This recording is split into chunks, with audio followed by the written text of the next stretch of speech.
Television is not the truth. Television is a goddamn amusement park. Television is a circus, a carnival, a traveling troupe of acrobats, storytellers, dancers, singers, jugglers, sideshow freaks, lion tamers, and football players. We're in the boredom-killing business. So turn off your television sets. Turn them off now. Turn them off right now. Turn them off and leave them off. Turn them off right in the middle of the sentence I'm speaking to you now. Turn them off.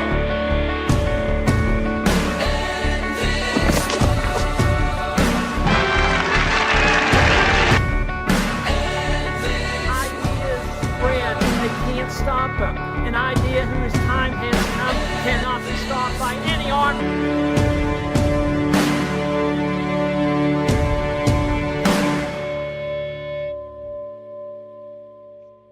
Welcome to Eradicating Programmed Ignorance, brought to you by the Liberty Beacon Project and broadcast on TLBTV. I really enjoy doing this show, especially when I can bring guests on like the ones we're going to have today. The people we're bringing in today, the two fine gentlemen we're bringing in today, are longtime partners of the Liberty Beacon Project. They represent the National Liberty Alliance. And anybody who has been around the Liberty Beacon Project for the last 3 or 4 years already knows who the National Liberty Alliance is. We have a situation right now where we see a massive amount of people waking up, not just in this country, but across the entire planet. Okay, we're all becoming more and more aware of the political deficits, mentally and morally, those who are our servants, those who are our representatives are putting forth. We see the corruption, we see the greed, we see the strings being pulled, we even know a vast majority of the actual puppet masters. So we've got the political aspect covered. We all know there are things politically wrong, and a lot of us, we push back against this. How do we do that? We protest, we write articles, we do shows. There's a triad here. That's the first leg. The second leg is health issues. And you know how much the Liberty Beacon Project pushes back on this. Excuse me, whether it's vaccines, whether it's GMOs, whether it's environmental toxins like glyphosate, whether it's fluoride, whether it's geoengineering, these are all things that are literally killing America. And when I say that, you know I don't exaggerate. I never challenge you to prove me wrong. I dare you to prove me wrong. We have the highest birth deficit in recorded history in the United States going on right now. We are the sickest, most chronically ill nation on the planet. And what do? We push back. How do we do that? We protest, and we do shows, and we write articles, and we talk to our friends to try and educate them. The third leg of this triad is the one that's missing. And the one I would say is most critical to any advancements we're going to make. And that's the legal system. In this country, we have been bamboozled into believing that we are properly represented by a legal system that actually supports and represents we the people. Nothing could be further from the truth. As a matter of fact, the federal court system owes its allegiance to a foreign entity, which is Washington, D.C., 12 miles square. Okay, that's it. They actually have no legal standing via the Constitution in this country, but 99% of the Americans don't understand this. So when we scream out that we're not being represented properly by our legal system, the first thing and the most critical thing people don't understand is this is not the legal system we were given by our founders. We were given common law by our founders, and today the United States operates under maritime law. It is not the legal system bequeathed to us. It is not. So when you feel you're not being represented, you don't know how close to the truth you are. So the Liberty Beacon Project pushes back massively against these health issues, and we hold people accountable. And we push back massively against these political issues, and we hold people accountable. But what else do we do? Protesting. Okay, we protest. All right, putting together mind-bending articles and TV shows that really tell you what's happening. Okay, how many people are going to read them or actually take the time to understand them or do some referencing afterwards to see if they can find out more? in this day of instant gratification, not too many. The one thing that's missing, the one thing that is critical to all of this is the legal system. We have the power in this country to literally make changes via a legal system that we control, not some foreign entity, okay? Not maritime law, common law grand juries, we the people. And when we talk about the National Liberty Alliance, not so much the politics, although they have to deal in that, not so much the health issues, although some of it touches on that, but the legal system. It is the legal system that we will have to lean upon. We will have to recapture. We will have to go forward stating this now belongs to us again. This is how we're going to win this battle. If we just protest and we just write and we just scream and we just talk to our friends, look, we've been doing this for 20, 30 years. How much has it gotten us? Yes, we've made some progress, but nowhere near as much as fighting this battle on the legal front. So today we're going to talk to one of our favorite partners in the Liberty Beacon Project, because what do they deal with? They deal with the legal system. They are the third and most critical part of this triad. What do you think of that, Rebecca? I think it's fantastic. And with that being said, we have two persons, John Durash and Gerard, who are the founders and facilitators of the National Liberty Alliance. And what is really fascinating about what they do is everything is so involved. It had to have taken them a very, very long time to put together the amount of information that they have acquired and placed in a format that is understandable to a lot of people, which is really important because this is one of the reasons why people shy away from understanding Constitution, constitutional law, a lot of things that fall into that kind of arena. And to even make it more simplified, if you go to their website, they have a number of different free courses that someone can take to get educated and really understand what's going on. So they have a civics course that's available, a constitution course.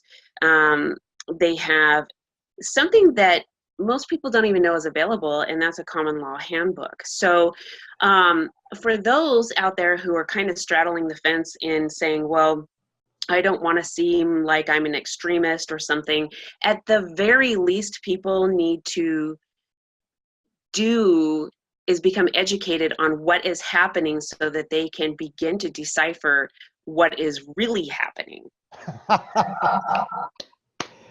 All right, you cannot make an educated decision. You cannot make an understanding of what the foundation of our nation is about unless we look. And we all know, I was going to say both, but there's more of us here and those that'll be watching, that a lot of things historically in education are being either eroded or changed very slowly over time. And so not a lot of the information is as accurate as we really need to have it. We need accuracy, period. And it's just a very unfortunate thing when we're seeing our youth being exposed to things that in the education system that aren't. And so what happens with that is then people get sheep herded around. And so who better to talk about all of this than those who have really gone in depth, have the information available, and are out there actively trying to get that information out to the public.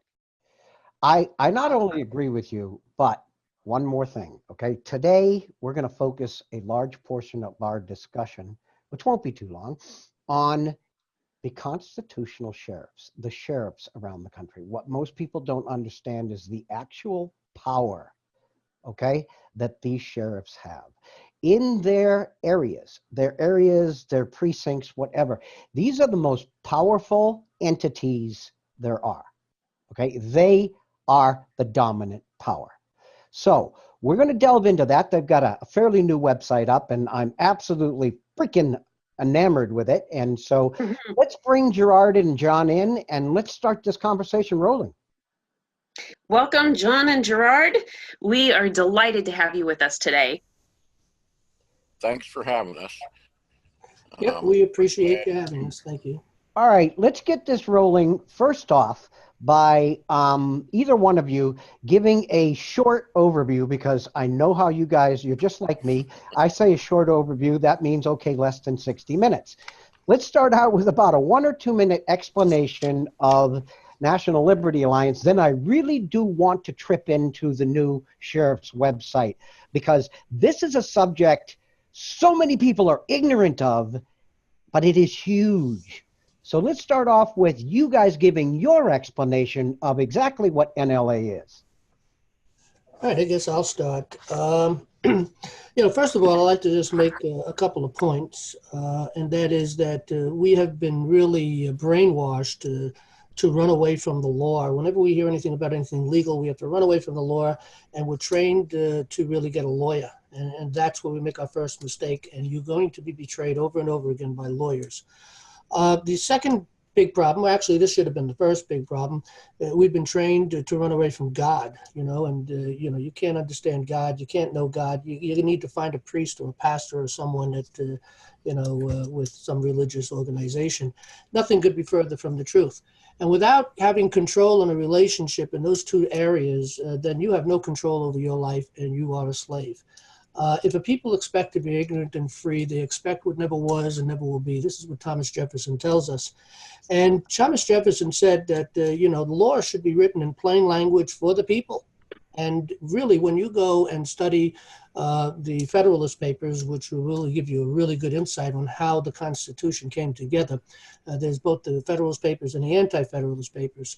And the Anti-Federalist Papers was led mostly really by Jefferson.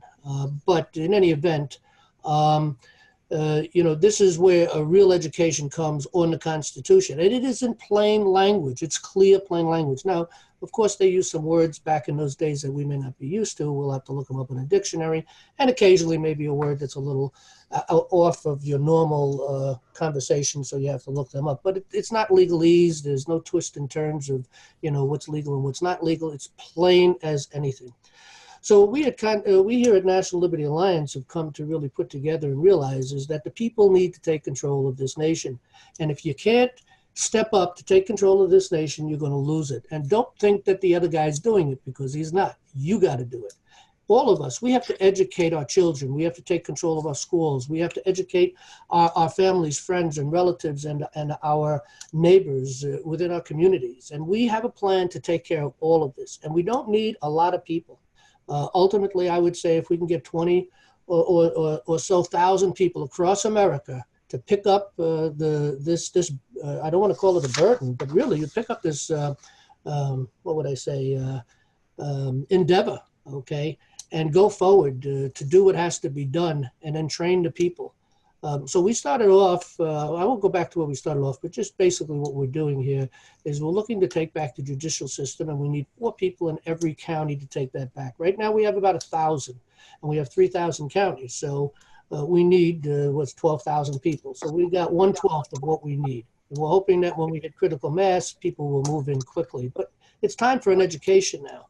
And so that's our plan to take back the judicial process, is to get 4 people for every county to take back the administrations of the courts and take controls of what's going on in the judiciary to make sure that the justice is being served.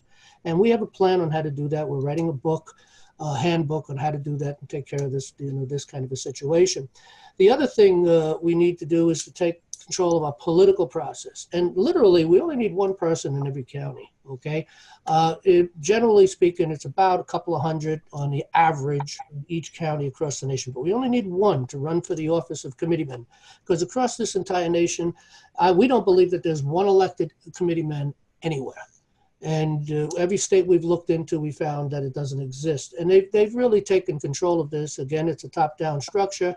They tell everybody what to do. They make them think that they're free and making votes, but they're really not. The whole thing is set. The criminal on the right or the criminal on the left, that's what the people get to elect. And it's the committeeman that chooses these people. Why aren't we choosing people who are constitutionalists, who are statesmen, who understand the process, who understand the Constitution and keep their oath? How can these people raise their hand to swear to obey and keep and protect the Constitution if they don't know it? And they do that day in and day out. They all belong in jail because they break their oaths day in and day out. We have the power to remove them both on the political end and the judicial end. I'm not going to get into those details, but Well, hold on, John, 1 second, because you just made a strategically brilliant point, all right? What I would dare say, and the name of this show is Eradicating Programmed Ignorance, okay? This is exactly what your endeavor is. You are endeavoring to eradicate the programmed ignorance. Why do I say programmed ignorance? Americans are not the laziest society. Americans are far from the stupidest society. But we are, in fact, one of the most ignorant and apathetic societies. Okay, apathy meaning I trust my government, I trust my doctor, I trust my teachers, I trust, so I don't have to hold their feet to the fire. In America, we take for granted, we live in the land of the free, and so we do not participate. We are the most disengaged politically society on this planet. So what you are doing to me is the most critical step, and that is eradicating the ignorance has been programmed into us. For the last 50 years that I have seen, I'm 63, we have seen the ignorance being portrayed or being literally thrown over us like a blanket that's suffocating us, okay? We are constantly told that we don't need to worry, constantly being told, and we have an entire generation, the millennials today, who actually believe this. They actually believe this. So when you're saying there's not enough people engaged or involved, man, you hit a nail on the head that goes all across the spectrum from what we do to what you do. Very good point, my friend. well, going back Well, to real that, quick, let me jump in too, because for those who started watching from the beginning, and they might be wondering how what we're talking about leads into the specific role of the sheriff. The question I would have in relation to what you were talking about in having a committeeman per county, would the county sheriff be able to fit that bill? oh, well, absolutely. He plays a major role with the committeemen, because it's the committeemen that support the sheriff of the county. It's the committeemen that puts him and walks their papers and puts him onto the ballot. It's the committeemen that gets him elected ultimately. And that's why we have to make sure that nobody gets into office if they haven't, unless they've taken a constitutional course. We need to ask them questions on the Constitution, and they need to be able to answer them. If they can't answer them, we need to send them back on their way and say, come back when you know these things, because you're going to take an oath and you have to uphold your oath, and that's what we're all about. But going back to the committeeman process started, I don't know if it had a history prior to America, but the committeeman process started through what was called the committees of safety. And the committees of safety go back quite a few hundred years, even before America. But our founding fathers started up what was called the Committee of Safety, and they developed them across the nation in that day. Well, there wasn't a nation yet, but across the colonies of that day. And every single signer of the Declaration of Independence and the Constitution, all of our founding fathers were members of the Committees of Safety. Now, once George Washington was elected as the first president of the United States, and the Constitution took its effect, and we now had what became a nation, within months, the Committees of Safety morphed into what we know as the committeemen today. And they had control of the political process. They decided who was going to go into the tickets. Well, that has been robbed from us. It's been taken away from the powers that be, those who, well, right now, Trump is draining the swamp. We're going to find out who they are today. But this is the problem we have, is we need to take this back. So we need to take back the political process so we have control over our future. We need to take back the judicial process so we have control over justice to make sure justice does ring again. And without doing those two things, we're going to be lost. Now, we are training people how to create committees of safety, and eventually we will be training them how to become committeemen, how to become an elected committeeman to take power and control. and how to set up the process within their county and get people in a free way to take oaths for an honor and coming with an honor, a sense of honor, a sense of justice, and a sense of mercy.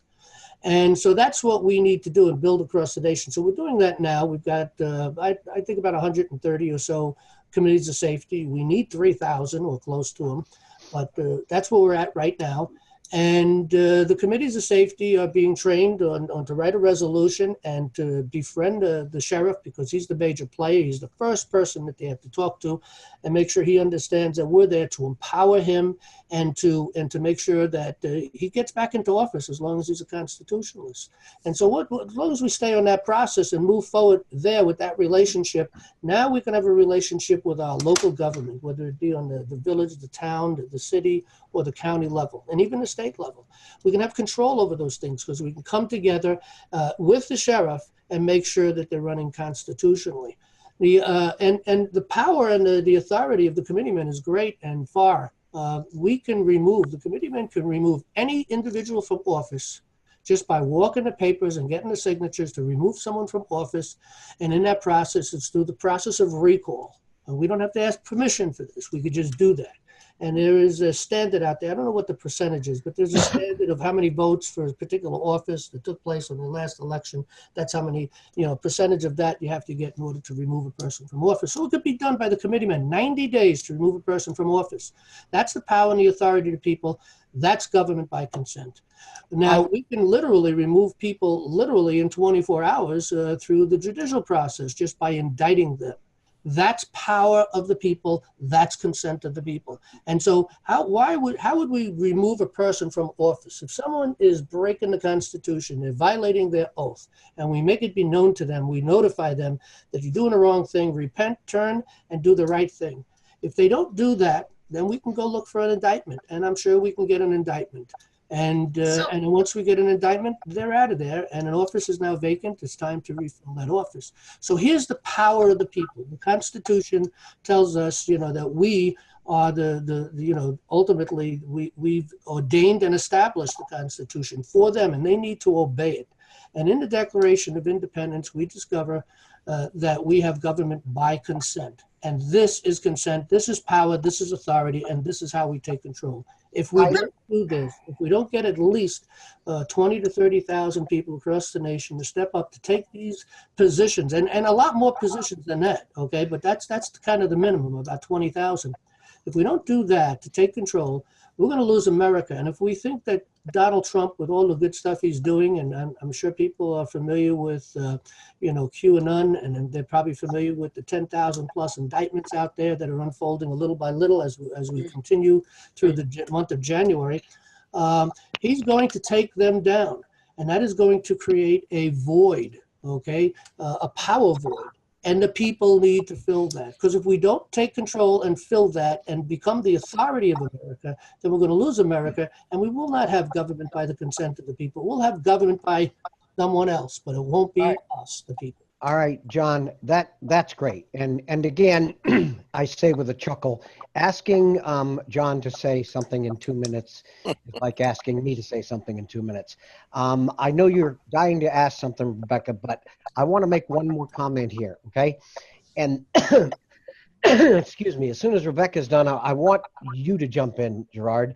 But look, everything you just said, John, there are so many people out there that honestly believe by changing a president, we can change the country. Or by changing a few congressmen, we can change the country. Or by changing a senator or two, we can change the country. This isn't going to happen, okay? What you teach, what we tell everybody in the Liberty Beacon Project is that the only way we are truly going to take America back is from the grassroots level up. You're talking about the committeemen. You're talking about people in local precincts, local counties. This is how we recapture our legal system. This is how we take America back. Don't think by changing a president, a few congressmen, or a senator that anything is going to change. Okay? Trump is going to, what he's going through to make changes in this country is excruciating. Okay? Nobody should have to go through what this guy is going through. And his life is in danger every second of every day for what he's doing. So it is up to us, the grassroots. Go ahead, Rebecca. He will not. But with that, with that, though, hold on, Gerard, because this is an important point here. Based on everything that John was saying in reference to the power of being able to change, an elected official that doesn't know the Constitution or isn't abiding by it, what I'd like to know is how come, or would it have been possible in the last presidency for that to have happened? I'm sorry, for what to have happened? To take somebody out of office for not doing that? Correct. Okay. Oh yeah, it's there. It's just that it's not being exercised. It needs to be dusted off. All the laws that we have that are on the books are there, that we preach, are already established in our heritage. It's just that we need to use them. And like Roger says, it's a programmed ignorance, because it starts in the school system, number one. They're teaching people that the only place you plug in is at the voting booth, and that's a lie. The committee man is number two, and the juries and nullification, the grand juries, that's number three. So hold on 1 second, Gerard, because I have to tell a very quick story, and then I actually want your reaction to this, okay? We're talking about programmed ignorance. What do I mean by that? A second grade kid came home, young girl, with homework, and sat down and asked her mother to give her a hand. And her mother was quite willing to sit down and give her a hand with her social studies homework. But in this printed lesson this child had to read and then write a report on, it clearly stated that our rights, okay, our rights in this country are granted to us by a benevolent government. Nothing could be further from the truth. This is a prime example of programmed ignorance. Please continue, Gerard. That's right. And so it starts at a young age, and it just gets worse from there. And consequently, the people we have in office, such as the sheriff, don't even realize how ignorant they are. They don't realize what their job is, what their power is, what their authority is. I mean, we've had sheriffs say, well, I would do it, but I have to know that I have the authority to do it. And you know what? In a couple of hours, he could figure that out, because we've already laid it out for him. We've shown him all the proofs. We've shown him all the history of where it comes from. These are the things that this country was founded on, and it's from hundreds of years of growth. Evolution. Well, yeah, through England and through who was the original people there that Jefferson wanted to put on the stamp there, John, Oh yeah, that was the ultimately it was the Vikings. They right, was but what do they Germanic call tribes it? Right. came down. Well, it's been a while since I used it, but I know what you're saying. Yeah. Right. But anyway, the system we have developed through time. It was even through the mosaic system, like the committee man system goes from tens to hundreds, and that's how that was in the mosaic system, and that's how they, nothing got to Moses if it didn't get worked out by the families and then the neighborhoods, and so it was a grassroots up type thing, and that's what this country was founded on, and they've done nothing but destroy that. Even in the movies, they show the sheriff, and they act like he's a podunk idiot, and the Fed guy comes in and says, "Get out of here! We're taking over this case." Well, that's the exact opposite way it's supposed to be. The sheriff is the top cop because he's elected by the people. He answers to the people. The FBI, the NSA, all these alphabet soups. They, if you have a problem with them, who do you go to? The president? You know what I mean? So he's the guy that's supposed to be looking at what they're doing. Most of these sheriffs don't even understand what a properly exercised warrant is, what a wedding signature is, how it's supposed to run, or anything. They're enforcing illegal warrants, and so what they're doing is they're putting themselves and their men at risk, because when I look at that and I see that, I'll take it into court and I'll say, look, this wasn't properly executed. It's a rubber stamp. There was no due process here, and so everybody that was part of this, I'm going to sue. I'm going to take, and I'm going to take charge. I'm going to have charges brought against you because you violated my rights under color of law, and that's what it's about. So they're afraid of the people coming out because in our juries and grand juries is where we need to control this, and God forbid we ever had free juries and grand juries. This country would clean up in no time straight.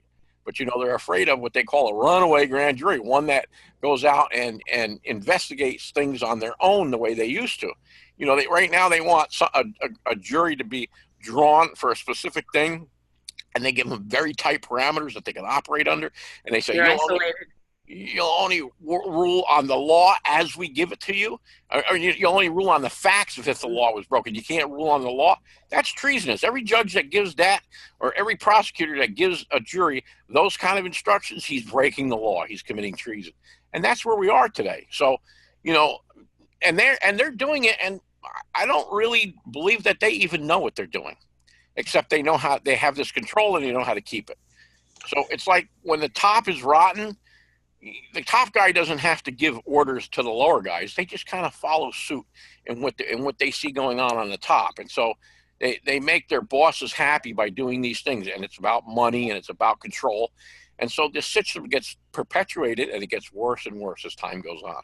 It not only gets worse and worse as time goes on, but we have already jumped into, and I think I cut you off, Rebecca. Just give me 1 second, because I want to lead back over to John here. I really want you to introduce your newest portion of the project, the sheriff's website, and give us a little bit about that. But Rebecca, you're chomping at the bit, please. Roger, that's really what I was going to say, is if I'm not mistaken, there is a handbook for sheriffs that they can view right online.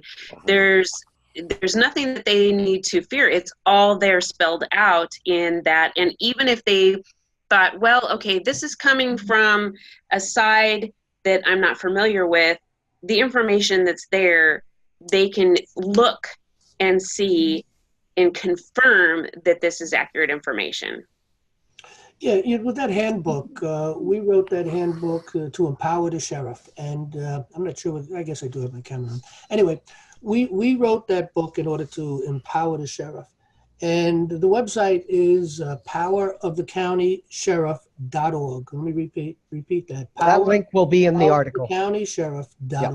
Okay. And on the very top of the page, you can click to read a copy of the handbook, and you'll get, it's a PDF copy. Well, that's one of our projects. We need about 40,000, maybe 50,000. We're not sure exactly yet. We haven't got the total costs in yet, but we need about $40,000. It's going to be at least $40,000 in order to get these handbooks into the hands of every sheriff in America. And that will be 20 handbooks to every sheriff. And those who want more will be able to send for more, and we'll send it to them so that they can pass it out to their deputies. This is an education, this book. Anybody who reads this book will get a really good education in the Constitution, because that's what the sheriff is a constitutional officer, and that's where his knowledge has to be. And it particularly is around the Bill of Rights, and that is the purpose of the handbook. So people can get a copy of that book going up there and getting that. And I would like to just real quick go back to what Gerard was bringing up. It was Jefferson. What Gerard was talking about really was the seal. Jefferson was commissioned. I forget who else was commissioned with him in order to create a seal for the nation. And they both, I think it was Benjamin Franklin, as a matter of fact. Right. But in any event, they came up with two very interesting seals. Jefferson's seal, I believe, was the one that showed Moses parting the Red Sea. And then on the other side, he had these two individuals who were Vikings. They've thrown everything upside down, okay? The Vikings that came down, the people that came from the Germanic tribes up north, came down into England, and they ended up protecting the people from ultimately the people who were trying to destroy them. So they were there, and they connected with the people because the Germanic tribes, they had handed down, information and a process of law that clearly goes way back to Mosaic law. As Gerard had mentioned, our system is set up around Mosaic law. So when they found these people in England so connected to the Bible, and when they looked at the Bible, that was their missing link. That's what they were searching for. And they bound very quickly and became Christians themselves ultimately, because they were already living the life under the law of God. But they were missing certain things. They were missing a savior. They had a word that was called doom. We've all heard that word, doom. There was no salvation if you were doomed. But in any event, they found that salvation through Jesus Christ. And there it is, as people run from God. I remember back in the 50s and the 60s, talking about God, saying the name of Jesus Christ, Merry Christmas. I mean, that was the normal thing. Today, they make you frightened to talk about this. They tell you got to run away from religion. You got to separate from politics and all. Well, nothing could be further from the truth. We don't want religion mixed with politics, but we do want the moralities taught by Christ through the Bible to be mixed with our politics, because we have to be a morally minded people. But anyway, on that other side of the coin were these two individuals who were very, very popular back in the day when about, I don't know, 500 AD, somewhere in that neighborhood of time. And they were there as the protectors of the people. And they worked with the people to reestablish the common law and to really work the biblical principles into what we know as natural law. And so if we lose our connection to that history, our connection to what that was all about, then we lose everything. And people have got to stop running away from God. And I'm going to say something that may be somewhat unpopular to some people, but I think it may ring true to most Christians' ears, but maybe not so much. I don't know, because we're so sensitive these days. You got to be careful everything you say. United States, America was founded by Christians. That's it. Christians founded America. But we accepted all people and all religions because Christianity is friendly to all religions. It's always been that. You go back into Mosaic law, there was always people from the outside that came and connected with the Jewish people, with the Jews, or whatever they called them back in those days, the Jews. They connected with them, okay, and they were accepted. As long as now from time, as you go through the 400 years of great prosperity in back in Judea and back in Israel, in the days when Israel was a people, during right after Moses' time and all the way through until they fell through David looking for a king, they were very prosperous. But every once in a while they'd go astray and they'd pick up some false god or something, and then things went all downhill for them. As soon as they repented and turned back, everything went back uphill, and liberty and prosperity again moved through the whole nation of Israel. And that's where America is at. We've lost our way. We need to get back to the fundamentals, because the true fact of the matter is there can only be one king of the court. And if it's a man, then we got a problem. The king of our court is God. That's the king of our court. We're under natural law, common law. They're one and the same. And unless we start to live and have a judicial system under the king of creation, as Thomas Jefferson calls him, nature's God, unless we have that back in our courts, we're going to lose America. And if people are very touchy about that kind of an idea, then they got a problem. We'll never get back to where we need to be. But this void is coming out of Washington needs to be filled by the people. John, we have about 10 minutes left, and I really want people to hear about your sheriff's site. I really do. I'd like to focus a little bit more, you and Gerard, on talking about the power, the authority of the sheriff, because this is a huge point of ignorance in this country. Huge point. All right, well, we do have, on the power of the countysheriff.org site, we do have, of course, as we mentioned, that handbook that is an education in itself. We're also offering 2 free courses up there. Anybody can join this site, okay? Anybody.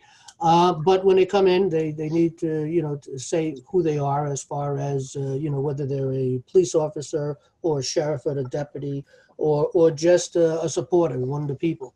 But this site is really created for the sheriffs, so that the sheriffs can come together and communicate. We put this together so they have a place.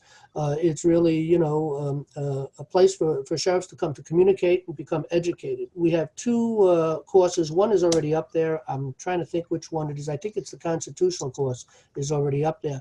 We're putting up the civics course. It's going to take a little more time, but we'll get that up. And I think we'll be working on another course soon. But we also have a higher education. And of course, you pick that up after you work these 2 courses, and then you go underneath our law documents tab, and there is your higher education. That's where you start to really get, your true education. You can listen to the audio of the Federalist Papers and the Anti-Federalist Papers. And we also have the written word at the same time, so you can read it in PDF. As you're listening to the audio, you can rewind the audio, you can take notes, and you will get the real education, and you'll get the real meaning of the Constitution. Remember, even back in those days, the enemy was here, and that's why the Anti-Federalist Papers came to be, is to correct the problems that the Federalist Papers had created. They had created such situation, which everything was fine, but there were ways for the enemy to get in. And Jefferson really ended that and sealed it up. I'm trying to think who, I don't remember, it was Adams that he was working with. Oh, no, well, who was it? Madison. I believe it was Madison. I'll try to look when I stop talking. I'll see if I can look it up. But I think it was Madison. He was out of the country at the time. And when the Federalist Papers were being, brought to power and being debated. And I think it was Madison that was making the position, and he was communicating with Jefferson. And ultimately, the whole thing was really about bringing the Bill of Rights into play and getting a Bill of Rights. As a matter of fact, when the Constitution was really all together and we're ready to go for a nation, quite a few colonies refused to sign on unless they agreed to add a Bill of Rights. And 2 years after, it was 1789, we became a nation. I think it was 1791, I think it was, when the Bill of Rights became part of the Constitution. And once that was added, that prevented the enemy from finding its way into the Constitution and really, destroying what they've destroyed. And that's where our education fails, you see, because we're not using the Bill of Rights, which just 10 amendments. And of course, there's a lot more rights than that, but just those 10 amendments.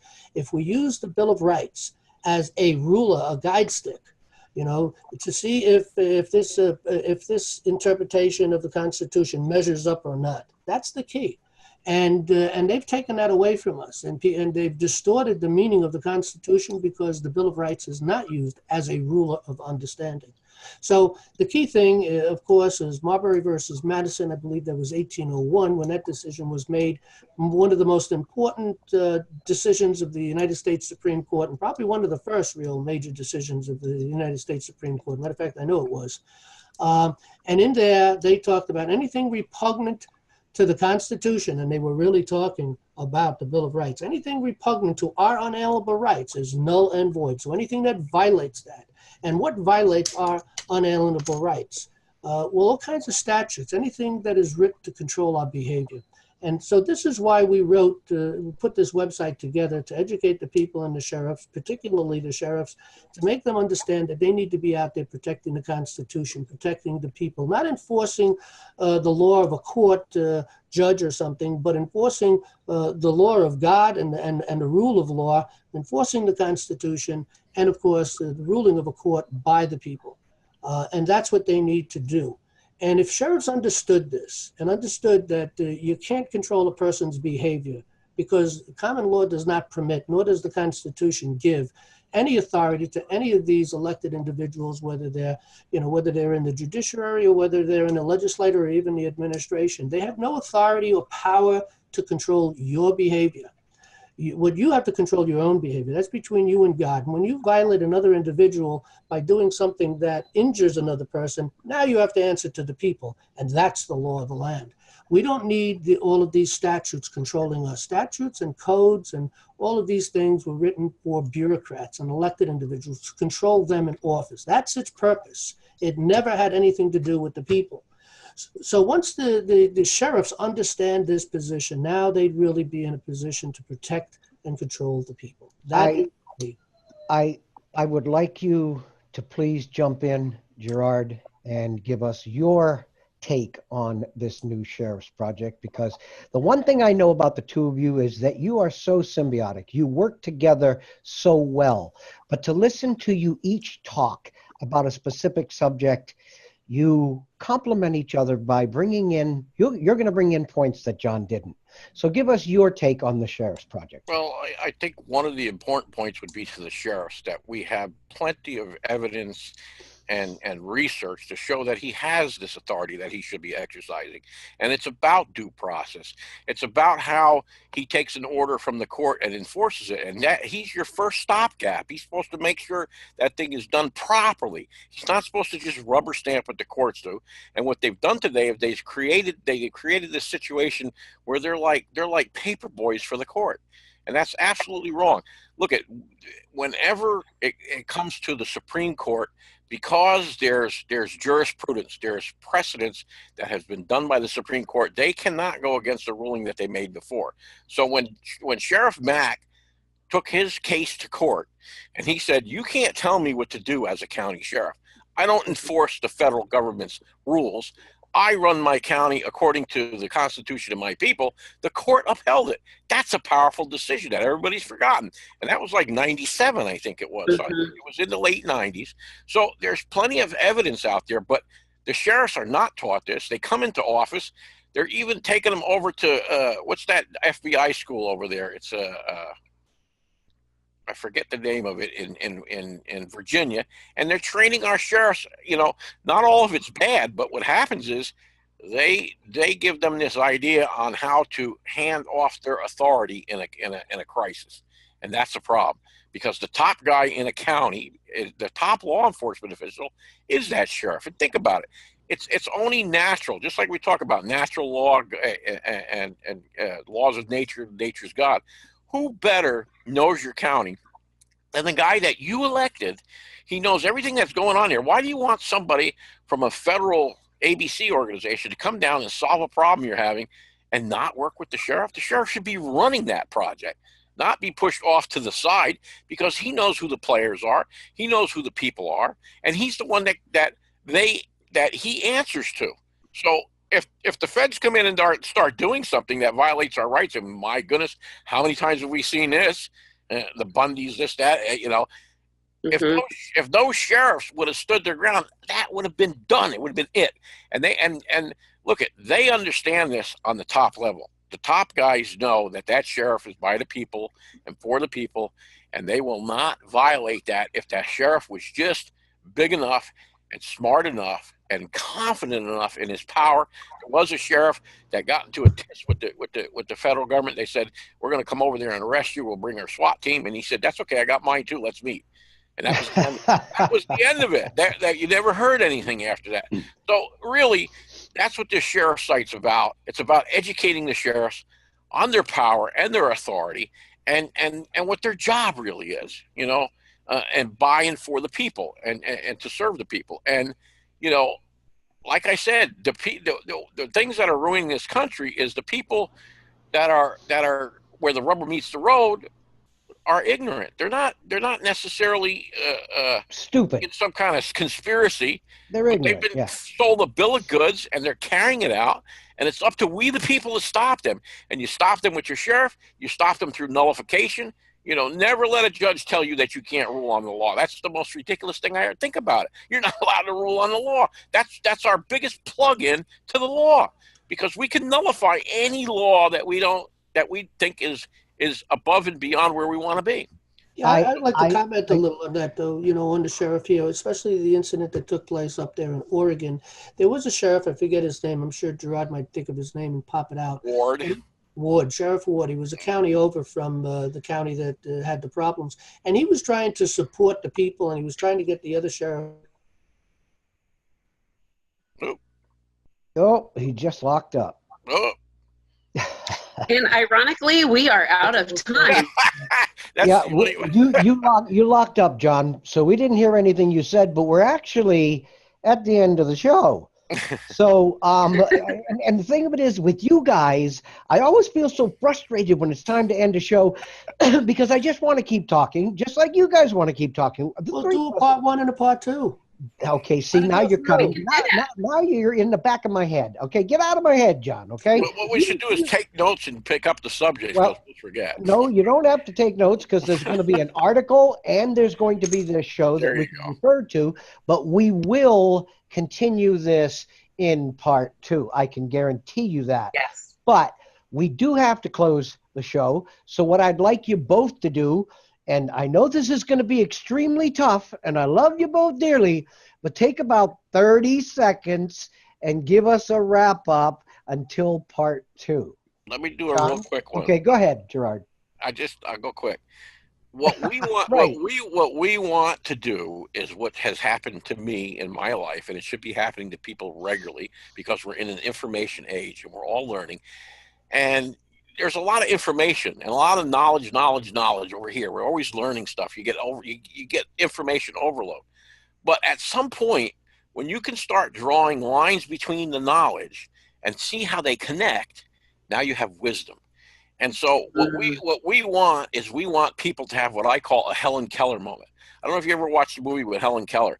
You know, Helen Keller couldn't talk, or she was deaf, dumb, and blind, and her teacher was giving her all these signs. She had no idea what they meant. And one day when she spilled the water and she dragged her off the table and was pumping the pump, and she's going, water, water. And Helen Keller goes, whoa, she understood it and it all flowed in.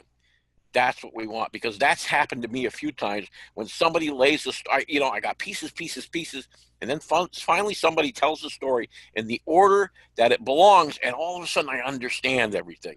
So that's what we want to do. That And after Okay, that's more than 30 seconds, though. Go ahead, John. After the people get the Helen Keller moment, okay, now it's time to step up. You need to become educated. You need to get out to our sites to become educated. You need to support the sites financially. Look, we're starving for money.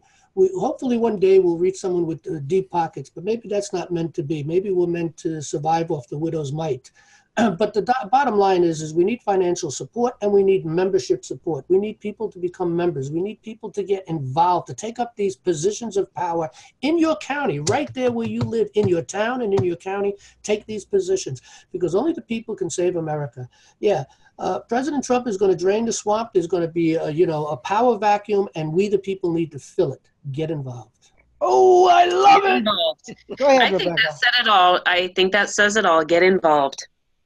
Not only does it say it all, but now everybody who hasn't, wasn't privy to the last show we did with John and Gerard, now understand what I say what I mean when I say you've got 30 seconds if you can possibly do that.